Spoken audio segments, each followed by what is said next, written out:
हे राजन, ଯେଉଁଠାରେ ଯୋଗେଶ୍ୱର ଭଗବାନ ଶ୍ରୀକୃଷ୍ଣ ଅଛନ୍ତି ଏବଂ ଯେଉଁଠାରେ ଗାଣ୍ଡୀବ ଧନୁ ଧାରଣ କରିଥିବା ଅର୍ଜୁନ ଅଛନ୍ତି, ସେଠାରେ ଶ୍ରୀ ବିଜୟ ବିଭୂତି ଏବଂ ଅଟଳ ନୀତି ରହିଛି। ଏହା ମୋର ମତ। ଶ୍ରୀକୃଷ୍ଣଙ୍କୁ ଯୋଗେଶ୍ୱର କହି ଏବଂ ଅର୍ଜୁନଙ୍କୁ ଧନୁର୍ଦ୍ଧର ବୋଲି କହି ଏହି ଶ୍ଲୋକରେ ସଞ୍ଜୟ କେଉଁ ଭାବ ପ୍ରକାଶ କରିଛନ୍ତି? ଅଭିପ୍ରାୟ ଏହି ଯେ ଭଗବାନ ଶ୍ରୀକୃଷ୍ଣ ହେଉଛନ୍ତି ସମସ୍ତ ଯୋଗଶକ୍ତିର ସ୍ୱାମୀ।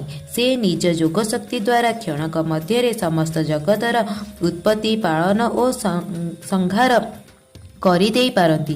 ସେହି ସାକ୍ଷାତ ନାରାୟଣ ଭଗବାନ ଶ୍ରୀକୃଷ୍ଣ ଯେଉଁ ଧର୍ମରାଜ ଯୁଧିଷ୍ଠିରଙ୍କ ସହାୟକ, ତାଙ୍କର ଯେ ବିଜୟ ହେବ ସେଥିରେ ଆଉ ଶଙ୍କା କ'ଣ?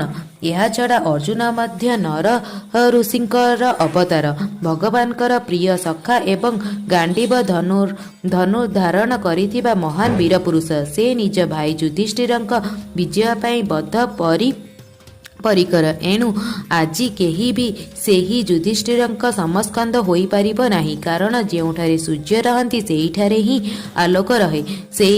ସେହିପରି ଯେଉଁଠାରେ ଯୋଗେଶ୍ୱର ଭଗବାନ ଶ୍ରୀକୃଷ୍ଣ ଓ ଧନୁର୍ଦ୍ଧର ଅର୍ଜୁନ ଅଛନ୍ତି, ସେଠାରେ ହିଁ ସମ୍ପୂର୍ଣ୍ଣ ଶୋଭା, ସମସ୍ତ ଐଶ୍ୱର୍ଯ୍ୟ ଏବଂ ଅଟଳ ନ୍ୟାୟ ଧର୍ମ ନିଶ୍ଚୟ ରହିବ ଏବଂ ଯେଉଁ ପକ୍ଷରେ ଧର୍ମ ରହିଛି ସେହି ପକ୍ଷରେ ବିଜୟ ସୁନିଶ୍ଚିତ। ଏଣୁ ପାଣ୍ଡବମାନଙ୍କ ବିଜୟରେ ତିଳେ ମାତ୍ରେ ଶଙ୍କା ନାହିଁ। ଯଦି ବର୍ତ୍ତମାନ ମଧ୍ୟ ଆପଣ ନିଜର କଲ୍ୟାଣ ଇଚ୍ଛା କରୁଛନ୍ତି, ତେବେ ନିଜର ପୁତ୍ରମାନଙ୍କୁ ବୁଝାଇ ପାଣ୍ଡବଙ୍କ ସହିତ ସନ୍ଧି କରିନିଅନ୍ତୁ।